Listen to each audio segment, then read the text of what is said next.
अप्रैल 2025 की ये बात है। दरअसल एक बुजुर्ग महिला जो कि बाजार से जल्दी घर वापस आ गई थी, उसने घर आकर देखा तो घर के जो दरवाजे थे ज्यादातर खुले हुए थे, लेकिन एक दरवाजा बंद था। लेकिन उस दरवाजे के पीछे से कुछ अजीब तरह की आवाजें आ रही थी। तब वो महिला एकदम शांत होती है और शांत होने के बाद वो रुक जाती है, ये देखने के लिए कि आखिरकार ये आवाजें किस तरह की आ रही हैं और क्यों आ रही हैं। तभी उन्हें चुपके से उसने खिड़की से जब झांक कर देखा तो उस बुजुर्ग महिला का पति, जिसकी उम्र लगभग 60 साल के आसपास होती है, वो बिल्कुल नग्न अवस्था में था। उस व्यक्ति को देखकर वो एकदम हैरान हो जाती है, परेशान हो जाती है। लेकिन उसके पैरों की जमीन तब खिसक जाती है जब उस बुजुर्ग महिला ने अपनी ही सगी भतीजे को नग्न अवस्था में देखा और अपने पति के साथ देखा। बस इतना देखना था कि वो एकदम ये सोचने पर मजबूर हो जाती है कि आखिरकार मैं करूं तो क्या करूं। तब वो महिला चुपके से जाकर अपने सोफे पर बैठ जाती है और इंतजार कर रही थी ये दोनों कब बाहर निकलेंगे। आखिरकार वो दोनों बाहर निकलते हैं और निकलने के बाद उस बुजुर्ग महिला ने इन दोनों का काफी विरोध किया और विरोध करने के बाद सीधा अपने भाई के पास पहुंच जाती है और भाई से जाकर कहती है कि कुछ भी हो जाए, किसी भी कीमत पर तुम्हें अपनी बेटी की शादी करनी ही पड़ेगी, क्योंकि उसकी बेटी की जो उम्र हो चुकी थी वो लगभग 27 साल के आसपास हो चुकी थी। आखिरकार उसके पिता ने लड़की के मेहनत की, दिन रात एक किया और 1 महीने के अंदर अंदर एक लड़का तलाश कर लिया और 1 महीने के अंदर ही उसकी शादी करा देती है। शादी तो हो जाती है, लड़की विदा होकर भी चली जाती है, लेकिन यहीं से एक कत्ल की इबारत लिखी जाती है, वो भी ऐसा कत्ल जिसकी गूंज पूरे प्रदेश भर में फैल जाती है। आज की इस कहानी के माध्यम से जानने की कोशिश करते हैं कि आखिरकार उस कत्ल के पीछे की कहानी क्या थी और कैसे उस कत्ल का खुलासा होता है। आदाब, नमस्कार, सत श्री अकाल। मैं उस्मान सैफी। आज की जो सच्ची घटना मैं आपको सुनाने जा रहा हूं, ये सच्ची घटना है बिहार प्रदेश का एक जिला है औरंगाबाद की ही ये सच्ची घटना है। दरअसल एक युवक जिसकी उम्र लगभग 27 साल के आसपास रही होगी, नाम उसका प्रियांशु कुमार उर्फ छोटू होता है, जो कि 24 जून 2025 को बनारस से वापस आ रहा था, रांची बनारस इंटरसिटी रेलगाड़ी से। और जैसे वो नवी नगर रेलवे स्टेशन पर आने वाला था, तभी वो अपनी मां को फोन करके कहता है, मां मुझे थोड़ा देर हो जाएगी, इसलिए रेलवे स्टेशन से मुझे घर वापस लाने के लिए, जो उसका गांव लगता है बड़वान लगता है, वहां से वापस लाने के लिए मुझे किसी को भेज दो। तभी उसकी मां ने देखा कि हाँ बेटा रात में आएगा, थोड़ा परेशान हो जाएगा, इसलिए वो मोटरसाइकिल से, दो गांव के 2 लड़के होते हैं, एक का नाम सोनू होता है, दूसरे का नाम अनूप होता है, वो पल्सर बाइक लेकर सीधा रेलवे स्टेशन पहुंच जाते हैं और वहां जाकर आराम से इंतजार कर रहे थे कि कब प्रियांशु कुमार उर्फ छोटू आएगा। और जैसे प्रियांशु कुमार उर्फ छोटू आता है, उसे अपनी वो बाइक पे बिठाते हैं और बाइक पे बिठाने के बाद 24 जून 2025 की रात 7:30 बजे के आसपास का ये वाकया रहा होगा। इसी बीच में बराबर में एक और बाइक आती है जो कि बहुत तेजी से आ रही थी और तेजी से आने के बाद एकदम से ब्रेक लगाती है और ब्रेक लगते ही उस पर भी 2 लड़के बैठे हुए थे। वो पूछते कि भैया, पहले नमस्ते करते हैं, नमस्ते करने के बाद पूछते हैं कि हम लोगों को देवराज विघाई गांव लगता है, वहां पर जाना है, रास्ता नहीं पता है, तो क्या आप हमें रास्ता बता सकते हो।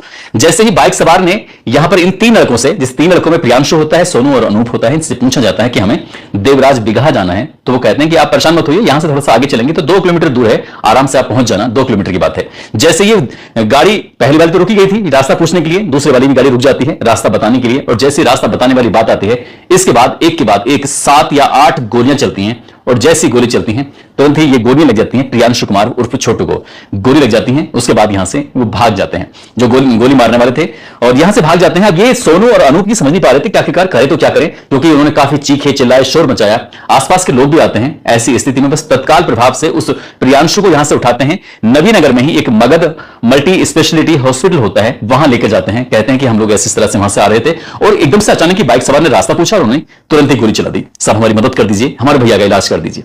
बस इतना था कि डॉक्टर ने देखना शुरू किया, गोली लगी थी लेकिन वो तो मर चुका था। अब उसका इलाज कैसे करें, वो कहते हैं कि ये मर चुका है। तुरंत ही जो हॉस्पिटल वाले होते हैं नजदीकी पुलिस स्टेशन यानी कि नवीनगर को फोन करते हैं, सूचना देते हैं, और जो एसएचओ होते हैं मृत्युंजय कुमार उपाध्याय अपनी टीम के साथ मौके पर पहुंच जाते हैं। एफएसएल टीम, सर्विलांस की टीम यहां पर पहुंच जाती है, ये जांच पड़ताल करने के लिए, ये देखने के लिए कि आखिरकार क्या मामला है। उन 2 लड़कों से पूछा जाता है, जिसका नाम अनूप होता है, सोनू होता है, उनसे पूछा जाता है, जैसे सोनू का असली नाम होता है अमित कुमार, उनसे पूछा जाता है कि इतनी गोलियां चलती हैं 7-8, लेकिन तुम्हें एक भी गोली लगती, क्या बात है, इसके पीछे क्या कारण है। अब एसएचओ ने उन दोनों लड़कों से सख्ती से पूछताछ करना शुरू किया है। जब सख्ती से पूछा, एक बार नहीं, 2 बार नहीं, बार-बार पूछते रहे, लेकिन दोनों लड़कों ने जैसे शुरू से उन्होंने कहानी बताई थी वैसे ही वो लगातार कहानी बताते चलते हैं। कहते हैं कि साहब हमारा इसमें कोई रोल नहीं है, हमें तो सिर्फ ये कहा गया था कि वो रेलवे स्टेशन से आएगा, रात हो जाएगी, इसलिए उनको लेके वापस आना है, हमारा बस इतना ही कसूर है। पुलिस उनसे पूछताछ कर रही थी और पुलिस को कई दिन बीतने के बाद भी कोई ऐसी लीड नहीं मिल पा रही थी, आखिरकार करे तो क्या करे। आखिरकार पुलिस ने, जब प्रियांशु के मोबाइल की सीडीआर निकलवाई जाती है, कॉल डेटा रिकॉर्ड, उससे पता चलता है कि इसने अपनी पत्नी को एक ही दिन में लगभग 50 से ज्यादा बार बातचीत हुई थी। 50 से ज्यादा बार बातचीत क्या हुई थी, बस यही जानना था। अब यहां से जो इसकी पत्नी है उसके बारे में पता चलता है कि 45 दिन पहले यानी कि 11 मई 2025 को शादी होती है, जो कि लड़की का नाम होता है गुंजा सिंह, जो कि नवीनगर की रहने वाली होती है। अब उससे पूछा जाता है कि तुम्हारी क्या बातचीत हुई थी, तो उसने बता दिया जैसे एक सामान्य पति और पत्नी के बीच बातचीत होती है। तभी पुलिस ने डिमांड की कि जो अपना नंबर है ना मोबाइल, या हमें दे दीजिए, कुछ हमें देखना है, कुछ हमें पड़ताल करनी है। अब जैसे ही गुंजा से उसका मोबाइल नंबर मांगा जाता है तो गुंजा साफ इनकार कर देती है कि मेरे मोबाइल में कुछ जरूरी चीजें हैं तो इसलिए मैं दे नहीं सकती। पुलिस कहती है कि पति से भी ज्यादा जरूरी कोई चीज हो सकती है क्या? जब पुलिस ने इस लड़की से, जबकि दुल्हन होती है, 45 दिन पहले उसकी शादी होती है, उससे पूछा जाता है कि आप मोबाइल क्यों नहीं देना चाहती, वो सटीक आंसर नहीं दे पा रही थी। पुलिस ने उसका मोबाइल भी लिया और साथ ही उसको भी हिरासत में ले लिया। 2 जुलाई 2025 को आखिरकार पुलिस उसे हिरासत में लेती है। अब उससे पूछताछ करती है कि क्या बातचीत हुई थी, शुरुआत से बताओ। तो हर बार वो उसकी नई कहानी होती थी। जब हर बार नई कहानी होती थी तब पुलिस ने अपने तरीके से जब उससे गुंजा सिंह से पूछताछ करना शुरू किया है, तब उसने असल कहानी बताना शुरू किया है। दरअसल बताती है जब वो छोटी सी थी, बचपन में वो अपने फूफा के साथ चली जाती है, यानी कि फूफी उसे अपने साथ ले जाती है और उसका मकसद था कि वहीं रहेगी, पढ़ेगी, वहीं खाना पीना रहना सब कुछ उसकी जिंदगी का वहीं फूफी के घर पर हो रहा था। जब वो 12 साल की हो जाती है तो 12 साल की होने के दौरान ही जब उसके फूफा थे 45 साल के, तब उसके फूफा के प्रति उसका अट्रैक्शन बढ़ जाता है। फूफा का प्रति भी अट्रैक्शन बढ़ जाता है और फूफा का उस लड़की के प्रति भी अट्रैक्शन बढ़ जाता है। बस इस रिश्ते के बारे में कोई नहीं जानता था। धीरे धीरे करके कब 15 साल गुजर जाते हैं किसी को भी नहीं पता चलता है और 15 साल तक ये दोनों ऐसे रहते थे जैसे पति और पत्नी। ऐसा कोई इनके बीच में कुछ छुपा हुआ नहीं था। चाहे वो हालांकि जो उसके फूफा होते हैं वो डाल्टनगंज एक लगती है जगह, वहां पर बस के बड़े कारोबारी होते हैं, पैसे की कोई दिक्कत नहीं, कोई परेशानी नहीं थी और घर में कोई शक की कोई गुंजाइश भी नहीं थी। यानी गुंजा सिंह की जो बुआ थी उसको अपनी भतीजी पर कोई भी शक सुबह नहीं था, लेकिन वो नहीं जानती थी कि उसकी सगी भतीजी का उसके पति के साथ अवैध संबंध है। कोई रोका टोकी नहीं थी, कोई यहां पर कोई दिक्कत किसी को नहीं थी। जब मौका मिलता था तब दोनों आपस में मिलते थे, बातचीत होती थी। अब ऐसी स्थिति में जब लड़की की उम्र शादी के लायक होती है तब उसके लिए के रिश्ते भी आया करते थे, तो फूफा कुछ ऐसी चाल पट्टी खेलता था जिससे रिश्ते टूट जाया करते थे और इस बात को लेकर गुंजा भी खुश थी। गुंजा भी ये चाहती थी कि शादी ना हो और इसी तरह करते करते जब वक्त आगे बढ़ रहा था, ये बात है अप्रैल 2025 की, जो उसके फूफा और ये लड़की होते हैं ये घर में उस वक्त बिल्कुल अकेले थे और कोई घर में था नहीं। जो बुआ थी वो बाजार चली जाती है किसी काम से खरीदारी करने के लिए और वो बता के गई थी कि मुझे वक्त लग जाएगा, मैं 2-1 घंटे में या 2-3 घंटे में वापस लौट के रहूंगी, इसलिए वो अपने काम से जा रही है। अब ये दोनों यानी कि जो उसके फूफा जीवन सिंह होते हैं, साथ ही जो भतीजी होती है गुंजा, ये दोनों बिल्कुल बेफिक्र थे और बेफिक्र की वजह से ही दरवाजे खुले थे। हर जगह के इन्होंने दरवाजे बंद नहीं किए थे, लेकिन जिस कमरे के अंदर थे उस कमरे का जरूर उन्होंने दरवाजा बंद किया होता।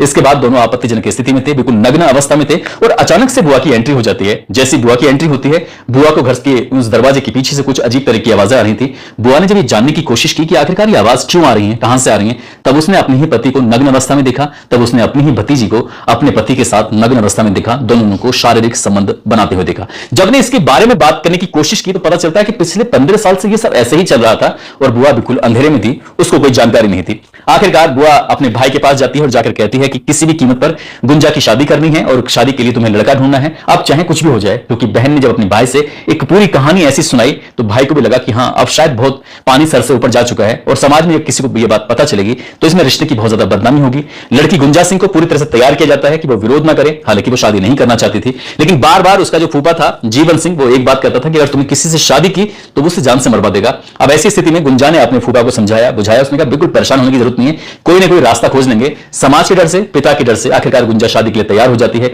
जब वो अपने पति के गले में बरमाला डाल रही थी तब उसने सौगंध दिखाई थी कि वो किसी भी कीमत पर अपने पति को मारेगी और उसके बाद वो फूफा के साथ रहेगी। आखिरकार वो भाग भी सकते थे, सब कुछ हो सकता था। गुंजा ने ये कहा भी था, लेकिन फूफा इस बात को लेकर तैयार नहीं था। वो चाहता था कि शादी ना हो लेकिन वो ऐसे ही रहे। आखिरकार फूफा बार बार कहता था कि मैं इसको मार दूंगा, तब वो कहते थे कि आपको कोई जल्दबाजी नहीं करनी है। अब ऐसी स्थिति में शादी 11 तारीख को होती है और 11 तारीख होने के बाद एक दिन बीत रहा था, फूफा की अपनी भतीजी से बातचीत नहीं हो पा रही थी। वो इस बात को लेकर वो तड़प रहा था, परेशान हो रहा था कि वो कैसे क्या कर रही होगी।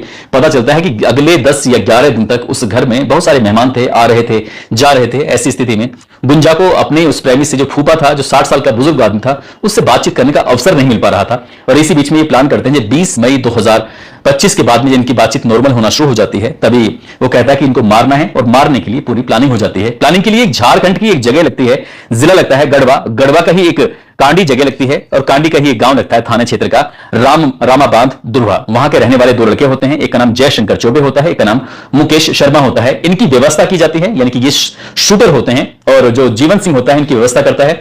लड़की से कहता है कि मुझे जितनी जल्दी हो सके अपने हस्बैंड का फोटो दो ताकि उससे मैं इन शूटरों को दिखा सकूं और ये जाकर तुम्हारे घर की पैरवी करेंगे। अब शूटरों ने पैरवी करना शुरू कर दिया। इस घर के जो बड़गांव होता है उसके गांव के आसपास ये जुट जाते हैं, लग जाते हैं। बस वो बार बार एक ही बात कर रहे थे गुंजा से कि किसी भी तरकीब से तुम अपने पति को घर से बाहर भेजो, उसके बाद हम इसका काम तमाम कर देंगे। अब ये 22 जून 2025 की बात है। वो गुंजा सिंह कहती है अपने पति से, प्रियांशु से, कि प्रियांशु मेरा मिठाई खाने का बहुत मन कर रहा है, एक काम करो तुम बाजार चले जाओ और मिठाई लेके आ जाओ। कुछ स्पेशल मिठाई का नाम भी बताया जाता है। अब यहां से प्रियांशु बाजार जाता है। जब बाजार जाता है तो उसे मिठाई मिल तो जाती है, लेकिन बाजार में बहुत ज्यादा भीड़ थी और शूटर को ये हत्या करने का एक मौका नहीं मिल पाता है, इसलिए वो उस दिन का प्रोग्राम तो फेल हो जाता है। लेकिन 23 तारीख को अचानक ही ये प्रियांशु अपनी पत्नी से कहता है कि मुझे बनारस में, जो कि उत्तर प्रदेश में, मुझे वहां जाना है किसी काम से और मैं 24 में लौटकर वापस आऊंगा। आप एक काम करना, तुम अपना ख्याल रखना, मैं घूम के आता हूं।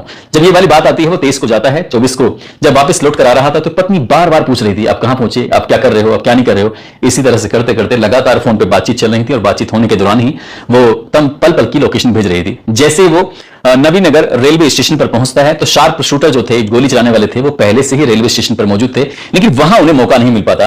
और उस रेलवे स्टेशन से जैसे निकल के लगभग 3-4 किलोमीटर दूर आगे पहुंचे थे तो लैम्बो खाप मोड़ पड़ता है, वहां जाकर बाइक ओवरटेक करती है और जाकर पूछा जाता है कि वो देवराज बिघा की गांव जाना है, उसका आप एड्रेस बता सकते हो। और जैसे ही एड्रेस बताने के लिए प्रियांशु अपनी बाइक को रोकता है, एक के बाद एक 7-8 गोलियां चल जाती हैं। और जैसी गोली चलती हैं, उनका मकसद शार्प शूटर का सिर्फ और सिर्फ प्रियांशु उर्फ छोटू को मारना था। उसकी वो हत्या कर देते हैं, हत्या करके चले जाते हैं। लेकिन पुलिस ने जैसे ही इस गुंजा सिंह को हिरासत में लिया, पूरी कहानी सामने आ जाती है। गुंजा सिंह भी पकड़ी जाती है, साथ में दोनों शार्प शूटर भी पकड़े जाते हैं, लेकिन फूफा अभी फरार चल रहे हैं। जब तक हमने ये कहानी आपको सुनाई थी तब वो फूफा फरार थे। फूफा को पकड़ने के लिए पुलिस ने लगातार दबिशें दे रही थी और जो औरंगाबाद की जो एसएसपी होते हैं, एसएसपी ने एक एसआईटी की टीम का गठन किया था और एसआईटी ने वाकई बड़ी खूबसूरती से जांच कर पूरे घटनाक्रम का खुलासा किया। वाकई पूरी टीम बधाई की पात्र है। दोस्तों, इस पूरे घटनाक्रम को सुनाने का उद्देश्य किसी को परेशान करना नहीं है, किसी का दिल दुखाना नहीं है, बल्कि आपको जागरूक करना है, आपको सचेत करना है। जिस तरह से गुंजा सिंह ने अपने फूफा के साथ, वो भी उससे उम्र में दुगनी उम्र का आदमी था, जब वो 12 साल की थी तब उससे प्यार हो गया था और ऐसे करते करते जब वो 27 साल की हो जाती है तब तक, यानी 15 साल तक इनका प्यार चलता रहता है और किसी को इस बात की भनक तक नहीं लगती। इस घटनाक्रम से, इस कहानी से एक संदेश मिलता है, चाहे कोई कितना ही प्यारा क्यों ना हो, बेटी को कभी दूसरे के घर पर नहीं छोड़ना चाहिए। बेटी को अपने ही घर पर रखना चाहिए, उसकी परवरिश करनी चाहिए और उस पर नजर भी रखनी चाहिए, क्योंकि समाज में बहुत सारे गिद्ध घूम रहे हैं। कोई फूफा के भेष में घूम रहा है तो कोई किसी और भेष में घूम रहा है। इसलिए बेटियों की सुरक्षा करना मां बाप की सबसे पहली जिम्मेदारी बनती है, उनको जिम्मेदारी निभानी पड़ेगी। जाते जाते कुछ लोगों नाम लेने की अपील की है, जिसमें फैयाज अहमद है, निशा शर्मा, विवेक कुमार, हरिराम चौधरी, करण पटेल, राकेश शर्मा, सुबोध कुमार, अफजल सैफी, अशफाक सैफी, शमसुद्दीन मलिक, विजय गोस्वामी, संतोष मुर्मू, मोहम्मद दिलशाद, जमील अहमद, आशुतोष कुमार, राहुल राजपूत, सुखपाल राजोतिया, संजीत कुमार, श्याम लाल गुज्जर, तोहिद अंसारी, उषा गुप्ता। आप सब लोग अपना ख्याल रखें, सुरक्षित रहें। जय हिंद, जय भारत।